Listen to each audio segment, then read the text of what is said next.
ബഹുമാനികളെ. അപ്പോൾ 6 ഷർത്തുകൾ ഇന്നലെ നമ്മൾ പറഞ്ഞു. മയ്യിത്ത് നിസ്കാരത്തിനുള്ള നിബന്ധനകൾ 6 നിബന്ധനകളും നമ്മൾ അറിയൽ നിർബന്ധ. അതേപോലെ ഫർളുകൾ 7 അർക്കാനുസ്വലാത്തി അലൽ മയ്യിത്തി സബഅത്ത് 7 ഫർളുകളുള്ള നിസ്കാരമാണ് മയ്യിത്ത് നിസ്കാരം.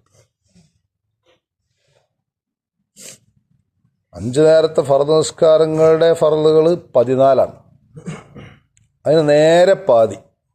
മയ്യിത്ത് നിസ്കാരത്തിന് ഫർളുകൾ 7.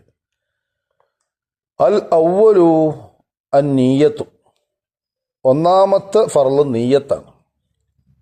മയ്യിത്ത് നിസ്കാരത്തിനെ കുറിച്ചുള്ള വിവരണങ്ങളൊക്കെ എല്ലാ മക്കൾക്കും അറിയൽ നിർബന്ധമാണ്. അതൊക്കെ നേരത്തെ മദ്രസയിൽ നിന്ന് പഠിച്ചു പോയതാണ്. പിന്നീട് അതൊക്കെ ഒരു മറന്ന് പോയിട്ടുണ്ടാവും. പിന്നെ ഇക്കാർക്ക് ആ മയ്യത്ത് വരുമ്പോഴാണ് പിന്നെ അതിനെക്കുറിച്ചൊരു ബോധം ഉണ്ടാവുക.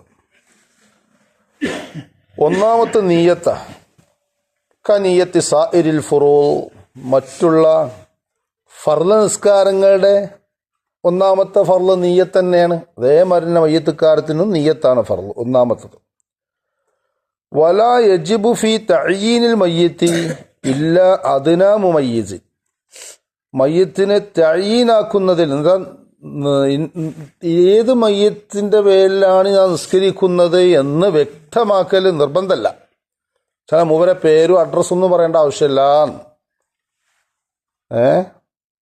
മണ്ണിൽത്തൊടി മയമാക്കാന്റെ മകൻ റഷീദാണ് ഈ മരിച്ചിരിക്കുന്നത്, അയാളുടെ പേരിലുള്ള നിസ്കാരം ഞാൻ നിസ്കരിച്ചിരുന്നു എന്ന് പറയേണ്ട ആവശ്യം ഇല്ല, നിർബന്ധമല്ല. ചെറിയൊരു പരിചയപ്പെടുത്തൽ മതി. ഈ മയ്യത്ത് ഇത് അയ്യന, അങ്ങനെ വ്യക്തമാക്കൽ നിർബന്ധമാണ് എന്ന് പറഞ്ഞിരിക്കുകയാണെങ്കിൽ അതിൽ വല്ല പിഴവും സംഭവിച്ചാൽ ബത്തലത്ത്, നിസ്കാരം ബത്തലായി പോകും.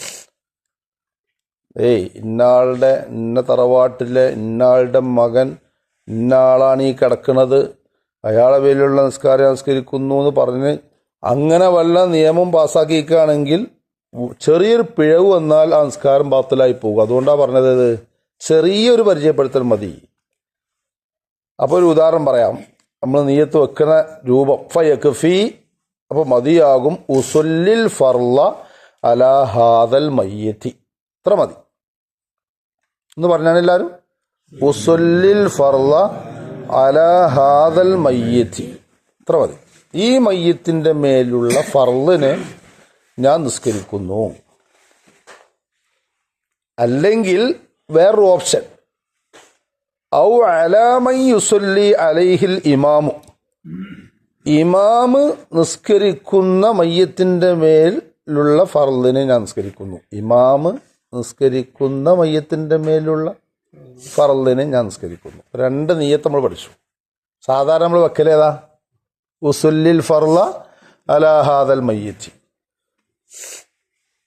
അല്ലെങ്കിൽ ഇമാമ് നിസ്കരിക്കുന്ന മയ്യത്തുണ്ടല്ലോ, ആ മയ്യത്തിന്റെ മേലുള്ള ഫർളിനെ ഞാൻ നിസ്കരിക്കുന്നു. ഇമാം ഏതൊക്കെ മനസ്സിൽ കരുതിയിട്ടുണ്ടാവും? ഇപ്പൊ ജുമഅക്കൊക്കെ നമ്മൾ നിസ്കരിക്കൂലേ, കുറേ ഉണ്ടാവും. ദുബായിലൊക്കെ പോയി കഴിഞ്ഞാൽ എല്ലാ വെള്ളിയാഴ്ച മയ്യിത്ത് നിസ്കാരം സൗദിയിലും ഉണ്ടാവും. നമ്മളെ സുന്നികളൊക്കെ കൂടിയാണ്ട് പ്രവാസികളൊക്കെ കൂടിയാണ്ട് എല്ലായിടത്തും മയ്യിത്ത് നിസ്കാരം ഉണ്ടാവും. വലിയൊരു ഷീറ്റ് ഉണ്ടാവും വായിക്കാൻ. അങ്ങനെ വായിക്കുമ്പോൾ ഒരു മനസ്സ് സമാധാനമാണ്.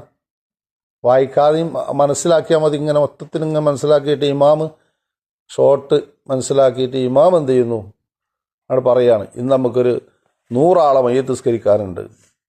അപ്പോൾ ബാക്കിലുള്ള മൗമൂമികളുടെ നിയ്യത്തൊക്കെ എങ്ങനെ? ഇമാം നിസ്കരിക്കുന്ന മയ്യത്തിന്റെ മേലുള്ള ഫർളിനെ ഞാൻ നിസ്കരിക്കുന്നു.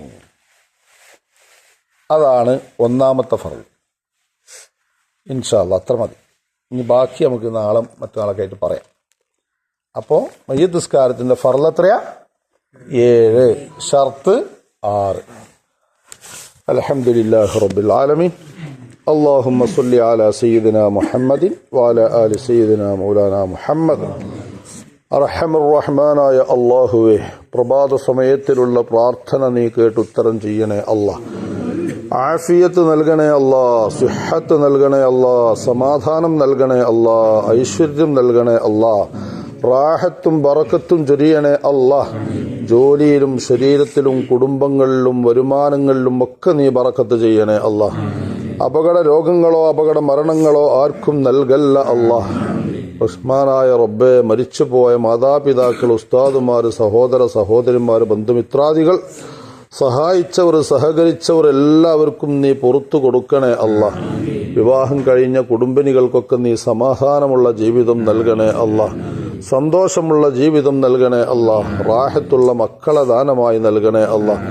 വിവാഹം ശരിയാവാതെ വളരെ പ്രയാസപ്പെട്ട് കിടക്കുന്ന മക്കളുടെ രക്ഷിതാക്കൾ ദുആ കൊണ്ട് വസിയത്ത് ചെയ്തിട്ടുണ്ട്. അനുയോജ്യമായ ഇണകളെ നീ അവർക്ക് നീ എത്തിച്ചു കൊടുക്കണേ റഹ്മാൻ. റബ്ബേ, റജബ് മാസമാണ് ഞങ്ങൾ ഉള്ളത്. റജബിൽ നീ ബറക്കത്ത് ചെയ്യണേ അല്ലാഹ്. ശഅബാനിലും ബറക്കത്ത് ചെയ്യണേ അല്ലാഹ്. ആരോഗ്യത്തോടുകൂടെ ഇക്കൊല്ലത്തെ റമളാനിന്റെ വ്രതമനുഷ്ഠിക്കാനുള്ള തൗഫീഖ് ഞങ്ങൾക്ക് നൽകണേ അല്ലാഹ്. ആഖിബത്ത് നന്നാക്കി തരണേ അല്ലാഹ്. ഞങ്ങളെ പള്ളിയുടെ നിർമ്മാണം എത്രയും വേഗത്തിൽ പൂർത്തിയാക്കി തരണേ അല്ലാഹ്. റഹ്മാനായ റബ്ബേ, അതിനുള്ള അസ്ബാബുകളൊക്കെ നീ ഫത്ഹാക്കി തരണേ അല്ലാഹ്. അതിലേക്ക് സഹായിച്ച, സഹകരിച്ച, അതിലേക്ക് പ്രവർത്തിക്കുന്ന മുഴുവൻ ആളുകളുടെയും സഅയുകൾ നീ ഖബൂലാക്കണേ അല്ലാഹ്.